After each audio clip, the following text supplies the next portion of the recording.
पूरे दुनिया में इस्लाम का आक्रमण हुआ, स्पेन से मंगोलिया तक छा गया। धीरे धीरे कालक्रम में वहां के लोग जागे, उन्होंने आक्रमणकारियों को परास्त किया, तो अपने कार्य क्षेत्र में इस्लाम सिकुड़ गया, सब ने सब बदल दिया। अब विदेशी तो यहां से चले गए, लेकिन इस्लाम की पूजा कहां सुरक्षित चलती? यहीं सुरक्षित चलती है।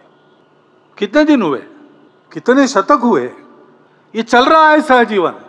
और ये बार बार जो आरएसएस की तरफ से बोला जाता है कि मुसलमान यहां पर थे, अभी उनका रिसेंट स्टेटमेंट आया आरएसएस के चीफ का कि इस्लाम जो है वहां पर गया, खत्म हो गया, मगर कहीं पर सेफ है तो इंडिया में है।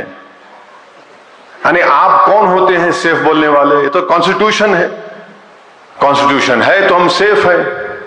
और फिर आप कौन होते हैं कि इन्वेडर्स बोलते हैं मुसलमानों को? अगर इन्वेडर्स हैं तो आर्यन इन्वेडर्स हैं। इस मुल्क में अगर ये इंडिया किसी का है तो ट्राइबल्स का है। एंथ्रोपोलॉजिस्ट ने प्रूफ किया है ये ट्राइबल्स का है और द्रविडियंस का है। खुद तिलक जितने बड़े लीडर हैं उन्होंने कहा कि हम ब्राह्मण लोग जो है आर्टिक से आए थे, आर्टिक से, ऑन रिकॉर्ड उन्होंने कहा। आप इन्वेडर बोलते, बट इन्वेडर तो सब बन चुके हैं।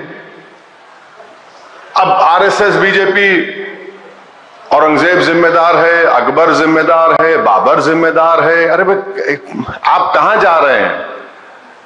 और अगर वो जिम्मेदार है तो मैं कैसे जिम्मेदार हूं?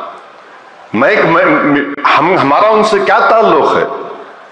जब आजादी की लड़ाई लड़ी जा रही थी तो उस वक्त सब बातें नहीं की गई थी, मगर आजादी का अमृत उत्सव भी मनाएंगे और फिर इन तमाम चीजों को वो भी कर देंगे।